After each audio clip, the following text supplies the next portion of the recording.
L'information sur Évasion Guinée. Mesdames et messieurs, bonsoir et bienvenue dans cette édition d'information. La loi de finances rectificative pour l'année 2014 a été adoptée sous tension ce samedi par l'Assemblée nationale. Certains députés contestent ce budget, les échos dans cette édition. Plusieurs jeunes issus d'un Niger d'association vont durant 4 jours échanger sur la problématique du chômage des jeunes en Guinée. Ce forum communautaire pour entrepreneuriat a été initié par le consortium des organisations et associations en partenariat avec le Fonds national pour l'insertion des jeunes. Enfin, la pluie qui s'est abattue sur Conakry cet après-midi a fait un mort. Il s'agit d'une adolescente qui a été emportée par les eaux. Son corps a été retrouvé au pont de Kakimbo. Polémique ce samedi autour de l'adoption de la loi de finances rectificative pour 2014 avec une dépense totale de plus de 15 147 milliards de fonds guinéens et une recette de 8 870 milliards. Ce budget qui a été adopté aujourd'hui est contesté par les députés de l'Alliance républicaine et des libéraux démocrates. Ils pensent que ce budget ne tient pas compte des préoccupations des citoyens. Mania Kondi nous en dit plus. Ce sont des attaques et contre-attaques qui ont caractérisé la plénière de ce samedi 25 septembre. Une plénière qui avait à l'ordre du jour le vote des parties recettes et dépenses du budget qui s'évaluent respectivement à plus de 8 870 milliards de francs guinéens et 15 147 milliards et l'adoption de la loi de finances rectificative pour 2014. Après donc des commentaires, questions et recommandations des députés, les débats ont été sanctionnés par des rapports du groupe parlementaire. Rapport dans lequel les libéraux démocrates, l'Alliance républicaine et quelques non-alignés ont demandé à leurs membres de voter contre la loi de finances rectificative compte tenu de son état actuel qui, selon eux, ne tient pas compte des préoccupations des citoyens. Je voudrais pour terminer indiquer clairement que les députés de notre groupe ne peut pas adopter à l'État ce projet de loi de finances rectificative 2014 qui ne prend pas en compte les priorités nationales. Je voudrais donc pour terminer demander à l'ensemble des députés de voter contre ce projet de budget rectificatif 2014. Monsieur le ministre de l'économie et des finances, je note que c'est ici que vous nous avez montré un document que vous dites être le détail du plan de lutte contre Ebola. Et vous voulez que je vote ce texte avant d'avoir vu ce détail. Moi, je ne pense pas que je serai responsable en votant pour quelque chose et après pour aller étudier le détail. Et si je ne suis pas d'accord avec le détail, qu'est-ce que je vais faire? Vous retirez mon vote? Un avis qui n'est pas partagé par la majorité présidentielle. Elle s'est dit favorable au budget et par conséquent demande à ses membres de l'adopter. C'est un bon budget, Monsieur le Président, parce que c'est un budget qui est ouvert à la coopération internationale. On vient de nous dire tous les millions de dollars que les bailleurs de fonds ont mis pour aider la Guinée. Ça veut dire que nous avons des rapports excellents à l'international. Ça veut dire que nous sommes crédibles. Je demande non seulement à tout le groupe parlementaire RPG Arc-en-Ciel de voter oui à ce budget, mais je demande à tous les patriotes de Guinée de voter oui à ce budget. C'était plus qu'une mise en scène. Et comme la loi le recommande, les députés ont enfin procédé au vote qui a abouti à l'adoption de la loi des finances rectificative pour 2014. Mais dans la salle, certains députés parlent de violation des procédures.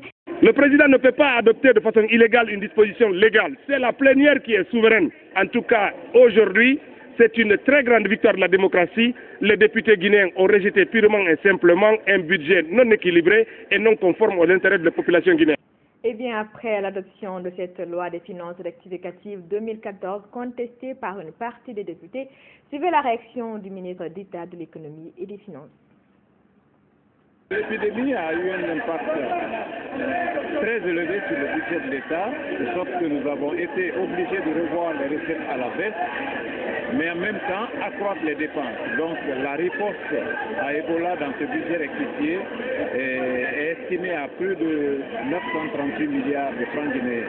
Donc vous constaterez une forte augmentation du budget de la santé liée à la riposte contre Ebola. Donc je pense que c'est un budget qui est beaucoup plus axé sur la santé, la riposte et ensuite le renforcement du système de santé. À présent, ouverture ce samedi à Conakry d'un forum communautaire pour l'entrepreneuriat des jeunes en Guinée. De nombreux jeunes issus d'ONG et d'associations de jeunes prennent part à ce forum. Pendant 4 jours, ils vont échanger notamment sur des approches de solutions pour résoudre le problème de chômage.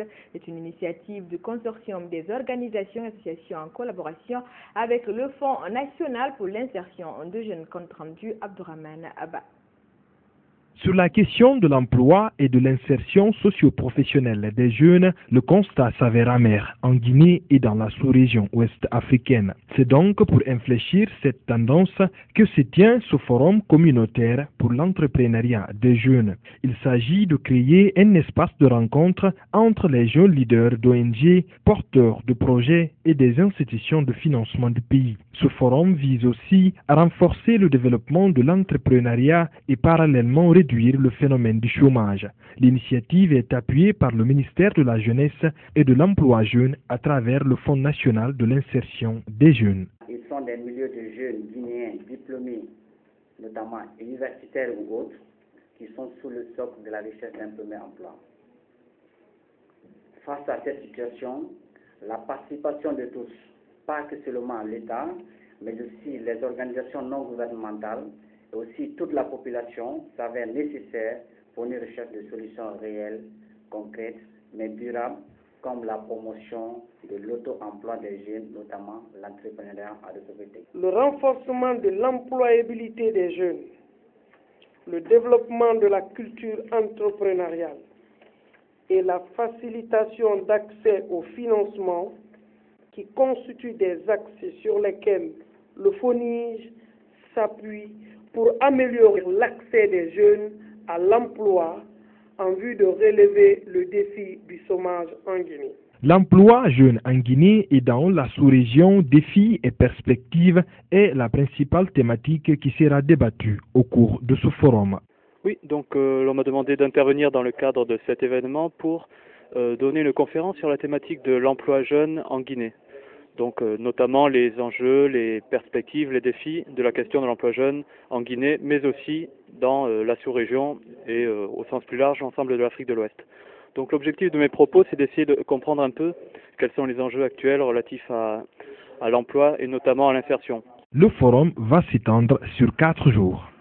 À présent, depuis sa mise en place en Guinée en 2011, Conakry Terminal a enregistré de nombreuses avancées en matière de manutention. Pour s'inquiéter de l'état d'avancement des actions réalisées, une équipe du groupe Bolloré s'est rendue vendredi sur place. Aïssa Kaba les a suivis pour nous. Voici son compte rendu. Présente en Guinée depuis avril 2011, Conakry Terminal est une société de manutention qui emploie plus de 370 agents. C'est une filiale du groupe Bolloré. Elle a à son actif plusieurs actions. Une modernisation aussi au niveau de l'utilisation de l'outil informatique ou de suivi de marchandises, containers. Nous en disposerons très bientôt pour ce qui concerne la marchandise roulière aussi. Un accompagnement aussi dans le domaine de la santé, un grand développement puisque Conakry Terminal dispose d'un département hygiène, sécurité, environnement et de médecins. Conakry Terminal est aussi en train de construire un quai pour doter la Guinée d'un port qui répond aux normes internationales. Derrière vous, vous disposez maintenant d'une longueur totale de quai de 600 mètres puisque dans quelques jours sera terminé un additionnel de 340 mètres de quai linéaire avec 13 mètres de profondeur qui permettra d'accueillir les navires à plus grande capacité au niveau container. Oscar est le logiciel utilisé par Conakry Terminal pour orienter les travailleurs et faciliter l'accostage des navires.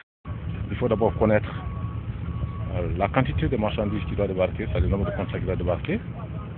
Il faut quantifier, il faut essayer de déterminer le type et la nature des conteneurs à débarquer, c'est-à-dire les dangereux, les hors gabarits, les 40 pieds, les 20 pieds. Il faut savoir aussi où les stocker. Donc il faut réserver l'espace. Au moment où le bon est tiré hors de notre terminal et le camion se pointe à l'entrée, tout de suite, les informations viennent au niveau de l'écran du conducteur, du chauffeur de la machine de PPM. Ça sort directement le conteneur avec sa position. Et tout de suite, le conducteur se positionne et attend le camion entrer. OK? Et il sait le conteneur déjà qu'il doit livrer et le numéro de camion. parce que le camion est positionné tout de suite, il pose dessus et il valide. Et une fois qu'il s'est validé, le chauffeur de camion, il se cherche. La société Conakry Terminal est aussi dotée de caméras de surveillance, une manière pour elle de suivre tous les mouvements du port en vue d'éviter d'éventuels vols. Autre registre de l'actualité dans le souci d'édifier les citoyens sur l'évolution d'Ebola en Guinée, la commission de riposte contre Ebola et ses partenaires techniques de la CDC et MSF ont animé ce samedi une conférence de presse, une rencontre hebdomadaire qui s'est tenue à la maison commune des journalistes accolée à Andrea Colamo. Comme à l'accoutumée, la commission en charge de la lutte contre le virus Ebola, accompagnée de ses confrères de la CDC et des Médecins sans frontières, a encore répondu présent ce samedi à la maison de la presse. Ces agents ont décrit le constat fait sur l'étendue nationale au cours des 7 jours écoulés. Préfectures nouvellement touchées de cette semaine de Kankan et Kindia. Nombre de préfectures antérieurement touchées ne notifient pas des cas depuis les 42 jours où les foyers camps, c'est 5. C'est Bofa, Ingere, Dubreka, Koroussa et Telemeli. Du début de l'épidémie jusqu'à la date du 24 octobre 2014, la Guinée a enregistré 1656 cas, dont 962 décès, 58%. Vu la nécessité de circonscrire Ebola dans le pays, d'autres stratégies de lutte ont été adoptées par la commission de riposte contre Ebola et ses partenaires techniques. Ouverture prochaine de nouveaux centres de transit de Forakaya lundi 27 octobre 2014. 2. Fin de la formation des équipes de Koya, Dalaba et Forakaya sur la gestion d'un centre de transit et la prise en charge des malades. L'évaluation post-formation est prévue dimanche le 26 octobre 2014. 3. Le déploiement des coordinateurs préfectoraux de lutte contre Ebola dans tous les pays dans le cadre du renforcement du dispositif de riposte contre l'épidémie de la fièvre hémorragique à virus Ebola. 4. Formation des agents de santé pour la gestion des centres de transit de Keroani et d'Inverakore. 5. Démarrage des travaux du centre de traitement de Koya. Le virus Ebola continue à gagner du terrain sur le territoire guinéen et ce, en dépit des dispositions entreprises pour l'éradiquer. Toujours dans l'actualité, le secrétariat général des affaires religieuses a fait appel ce dimanche à l'ensemble des imams de la capitale sous la demande du chef de l'État. Cette rencontre vise à mieux informer les imams sur l'épidémie d'Ebola. Invite leur a été faite de multiplier les prières pour l'éradication de ce mal. Par la même occasion, Elhaj Abdoulaye Diassi a lancé un ultimatum à tout imam qui s'attarderait à avancer des propos dans les mosquées pouvant freiner les efforts du gouvernement dans la lutte contre Ebola. Je vous propose d'écouter le secrétaire général des affaires religieuses au micro de Salimatou Diallo. Dieu, subhanahu wa ta'ala, dit demandez-moi, je vous donnerai tout ce que vous demandez. C'est dans cette mesure, dans le cadre de la lutte contre Ebola, qui frappe la Guinée, qui frappe aussi la Sierra Leone et le Libéria, nous avons envisagé de réunir tous les imams de Conakry, en particulier, mais généralement tous les imams de la Guinée, tous les 12 500 et quelques mosquées, à l'occasion de le début de ce mois, le premier mois du mois lunaire de Nouvel An musulman, Muharram, afin que tous les musulmans se regroupent dans les mosquées pour implorer Allah subhanahu wa ta'ala, pour faire la lecture du Saint-Coran, la lecture du Surat Yasin, faire beaucoup d'invocations pour ensemble lutter contre cette maladie dont nous avons vu les conséquences en Guinée. Chaque imam qui arrive à dire sur le mimbar qu'Ebola n'est pas là, c'est faux, de le limoger directement. Ça, c'est des instructions que nous tenons à informer. Ça, c'est des fermes, nous sommes fermes. Dans chaque commune où nous entendons, il y a un imam qui a dit qu'Ebola n'existe pas, c'est des mensonges. On est en train de ramasser des fonds. Nous allons enlever immédiatement le responsable de cette commune, si lui, il n'est pas en mesure d'enlever l'imam. Eh bien, les Guinéens unissent leurs efforts dans la lutte contre Ebola. Ce samedi, le comité d'orientation de la Basse-Côte a distribué des kits sanitaires aux différentes bases de la commune de Matam pour appuyer les efforts du gouvernement dans cette lutte. Salimato Diallo nous en dit davantage. L'éradication du virus Ebola est une affaire de tous. Elle nécessite la forte mobilisation de tous les fils du pays. Une idée qui a poussé les fils de la Basse-Côte à mobiliser et distribuer des kits sanitaires pour contribuer en leur manière dans la lutte contre le virus Ebola. C'est le retrouvailles au niveau du comité d'orientation de la Basse-Guinée. Et face à cette épidémie qui nous fait très mal, nous ne pouvons pas rester sans appeler nos oreilles. Donc, pour permettre à nos éléments d'être aussi sur le terrain, accompagner le gouvernement. Le virus Ebola continue de décimer des familles tant dans la capitale qu'à l'intérieur du pays, d'où la multiplication de ces campagnes de sensibilisation et de lutte contre cette épidémie. Dans ma commune ici, il y a eu 9 cas. Dans une seule famille, il y a eu 7 morts. Le papa est décédé, les 2 femmes sont décédées, plus 4 enfants. Donc ça fait 7. Donc moi je sais que ça existe. Du moment où ils se trouvent dans d'autres pays du monde, les citoyens doivent se protéger contre cette maladie. La maladie Ebola est devenue planétaire. Donc il n'y a plus que la Guinée, il n'y a plus que l'Afrique. Nous avons vu que certains qui sont venus nous aider ont été à temps. Alors tout ce que nous pouvons dire à nos concitoyens, c'est d'observer les règles que nous recommandent réellement les spécialistes.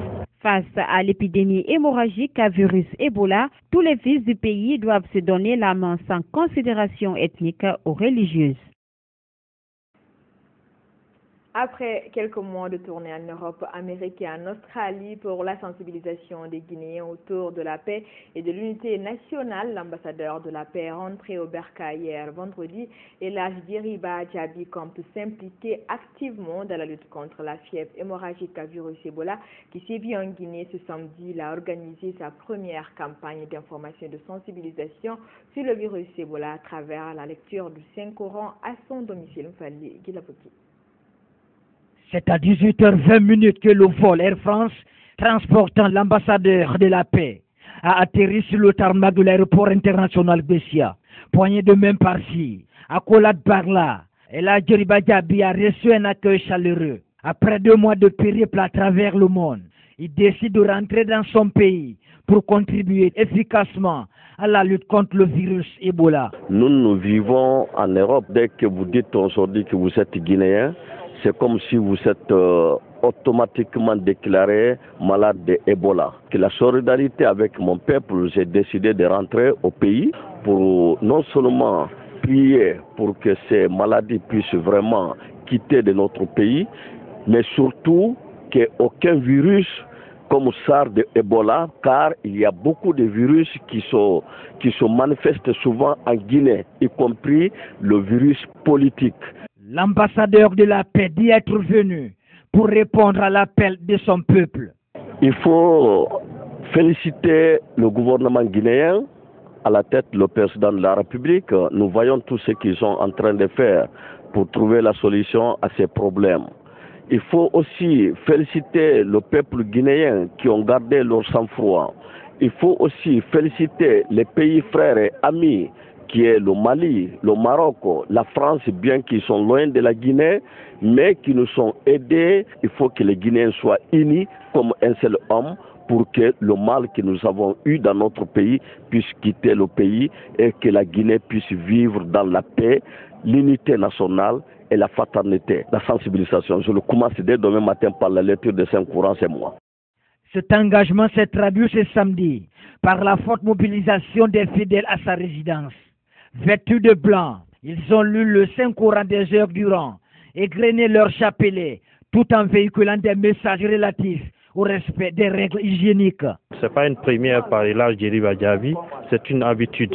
Le conseil du quartier est très heureux encore de recevoir tous les citoyens du quartier et d'autres venant d'autres quartiers pour assister à cette lecture du Saint-Coran, qui est une manière aussi d'implorer la grâce divine qui va nous accompagner dans le bon comportement, le lavage des mains, la lutte contre l'insalubrité, diminuer les salutations et aussi conseiller les citoyens.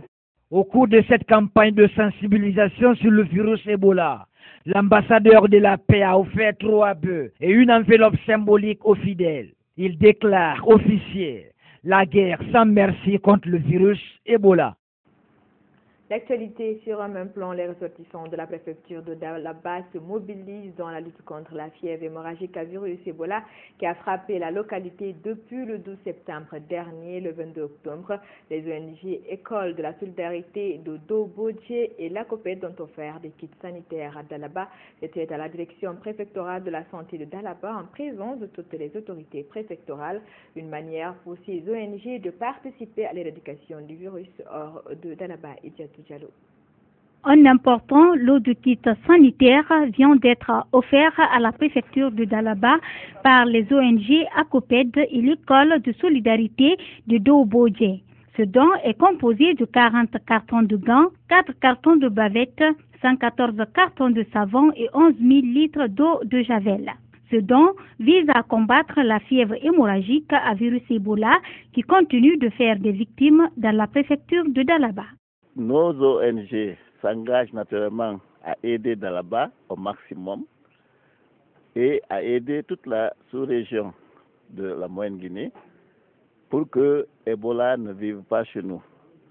Et ça, je tiens à le confirmer. Effectivement, nous avons fait un premier geste et ici, nous avons donné au total, ici à Bodje, 270 kits pour le lavage de mains.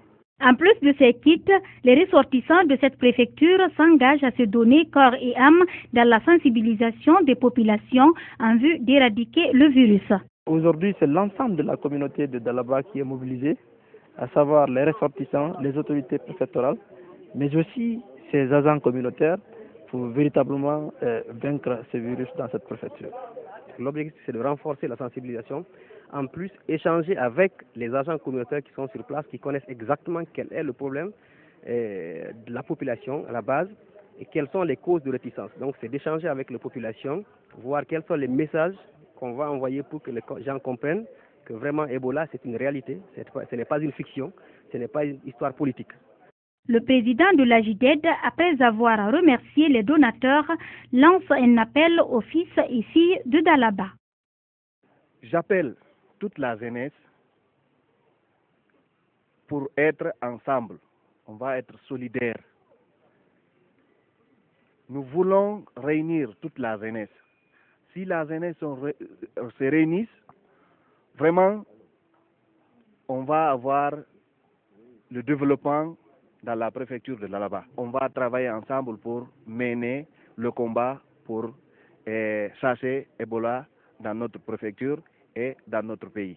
Réjouis par l'acte, les autorités préfectorales de Dalaba disent être prêtes à accompagner la préfecture dans cette lutte contre le virus Ebola.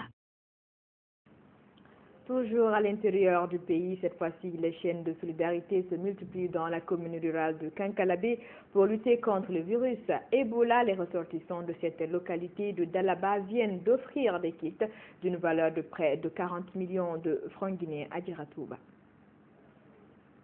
Kankalabé, une commune rurale dotée de fortes potentialités agropastorales, prend le taureau par les cornes pour contrer le virus Ebola. Une lutte caractérisée par la mobilisation de ses fils. Ces derniers ont pu mobiliser des kits hygiéniques d'une valeur de près de 40 millions de francs guinéens. Quand on a appris que la maladie Ebola est rentrée à Dalaba, nous, les ressortissants de Dalaba, particulièrement de Kankalabé, on ne pouvait pas s'asseoir sans faire face. On a fait une sensibilisation, on a fait des cotisations, on a pu trouver des kits pour la population de Kankalabé, Mombéa, Bodje, Kebali, Ditine. Nous avons eu 110 kits, plus 120 boîtes d'eau de javel, des ordinateurs, plus des imprimantes, des électrogènes, 18 cartons de savon pour la population de Kankalabé, 100 t-shirts, plus 4 banderoles. Pour parvenir à leur objectif, les jeunes comptent sur l'implication de tous, notamment le partage d'expériences avec les autres localités de Dalaba. Avec la mobilisation des ressources qu'ils ont faites et la mobilisation de ces types, nous pouvons dire ici que nous sommes rassurés quant à l'issue finale de cette lutte. Ceci vient en réponse à l'appel pressant que le président de la République a fait à l'endroit de toute la communauté nationale et internationale. Des prières et des sensibilisations à l'endroit des populations ont mis fin à la cérémonie. Comme je le disais au début de cette édition, une adolescente de 13 ans a perdu la vue ce samedi à Kakimbo. Elle jouait avec son jeune frère dans la rivière sous la pluie. Lorsqu'elle a glissé, elle a ainsi été emportée par les eaux. Son corps a été retrouvé sous le pont de Kakimbo. Voilà, c'était l'élément de cette édition d'information. Merci à tous de l'avoir suivi et bonsoir chez vous.